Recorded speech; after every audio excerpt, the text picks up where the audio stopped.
Hey guys, Container Crops, Scaredy Cat Gardener here. I wanted to come on today and take just a few minutes to talk about survival seeds. Now, what do I mean about survival seeds? What are survival seeds? Show off your fantasy reality, whoa, that's yours, but I'll keep doing mine. You'll be living your good life, catch a glimpse from the outside all the time. I'm talking about seeds that will help you survive when things hit the fan.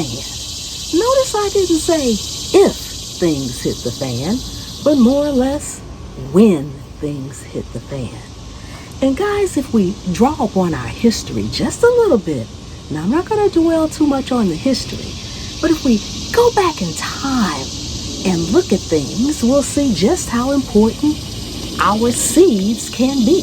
Now, we're all prepping for something in some form or fashion, even if it's the next week or the next year. You're putting something away. We're all seeing the shelves empty. We're all seeing the gas lines long. We're all seeing it every single day. We're on lockdown today, and tomorrow we're open.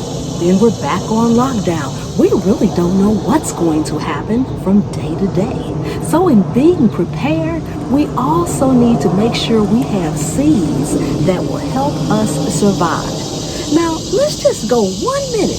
Hang in there with me, guys. We're going to take 1 minute, and I'm going to go back in history and give you all just a little insight onto why our seeds are so important.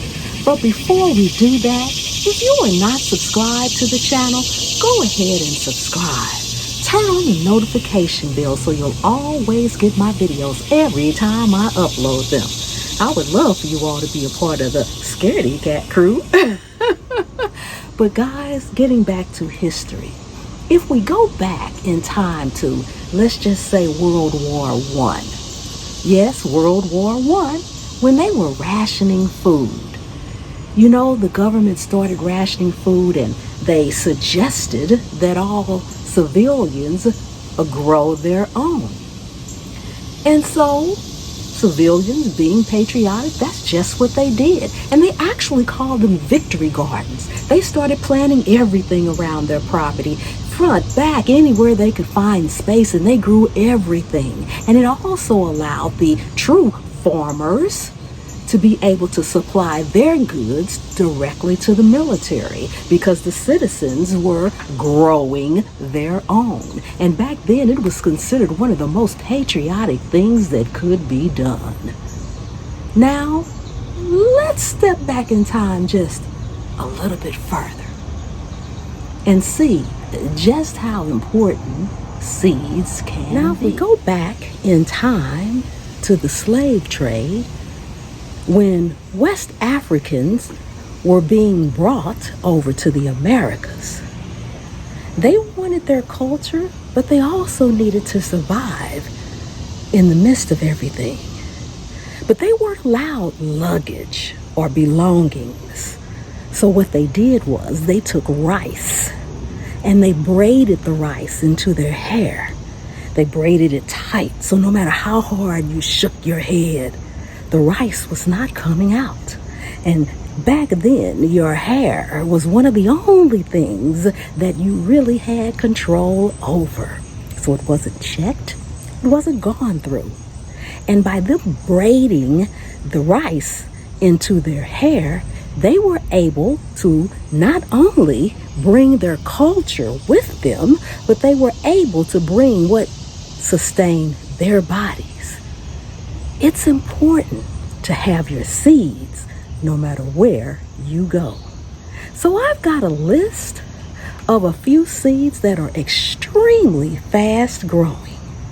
So we're going to go over that list because we all need our seeds. I'm going to start from the bottom of the list and go up to the number one thing, the number one seed that we should all be hoarding, collecting, keeping, maintaining, and even growing now.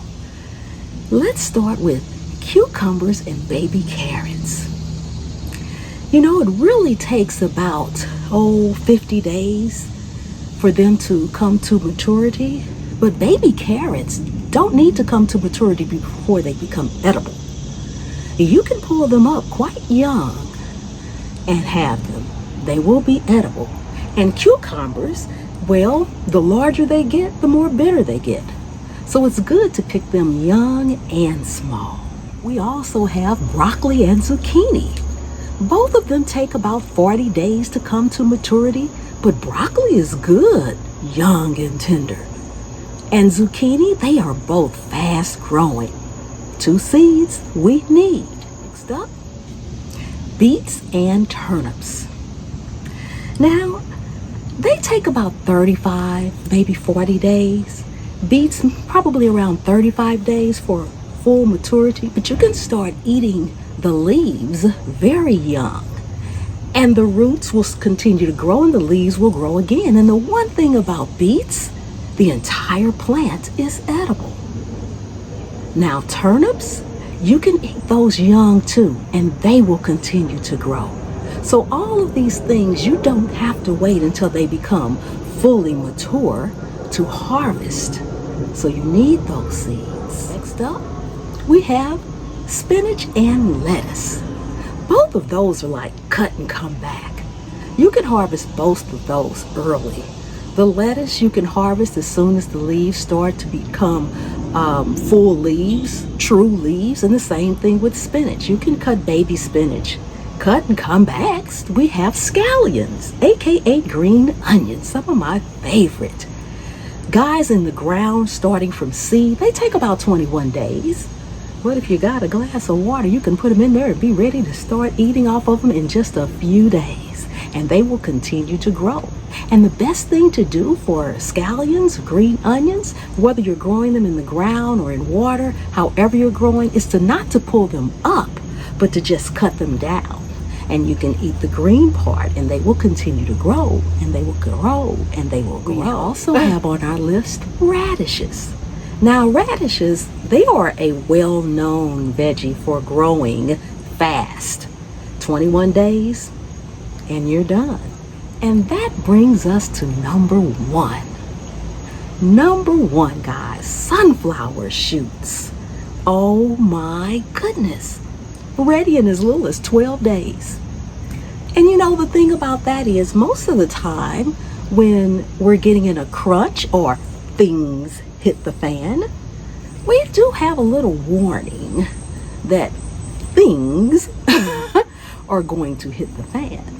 And that's the time you have these seeds and you realize, you know what, my cupboard's getting very low. You can start throwing some of these seeds in the ground, in a pot, or wherever you have to go. And let's think about evacuation. If you have to evacuate your land, your home, where you've grown maybe on acres and you're sustaining and you have all this food, and for whatever reason, you have to evacuate, you can take the seeds with you. Remember the West Africans? They braided the rice in their hair to be able to bring the seeds with them. They're small enough, and when you get where you're going, wherever that may be, for however long it may be, you'll have your seeds. So guys, these are survival seeds, and I'm sure there's many more. This is just a short form list. It's more or less to bring it to your attention that we need to make sure we have our survival seeds in our prepping situations. If you have a prepper bag, a bug out bag, you need to have some seeds in the bug out bag. Because if you have a bug out bag, you may not know where you're going to bug out at or where you will end up at the end of the day. And you don't have to worry about buying any seeds or doing anything like that because you have them. And they're small, they don't take up much room at all. Now I know a lot of you are saying, oh, I don't like beets. I don't like turnips. Oh, I wouldn't plant that, or I don't need those seeds. And you may think that, and that's fine. But I'm pretty sure of one thing. If things really hit the fan, you wouldn't mind having a beet or two, or a turnip or two, or whatever it is you think you don't like. I'm pretty sure you'll be most thankful for it at the time. So guys, that's all I got for you today. And remember, anywhere you can sit a pot, you can grow a plant. And I'll see you on the trail. You'll be living your good life. Catch a glimpse from the outside all the time.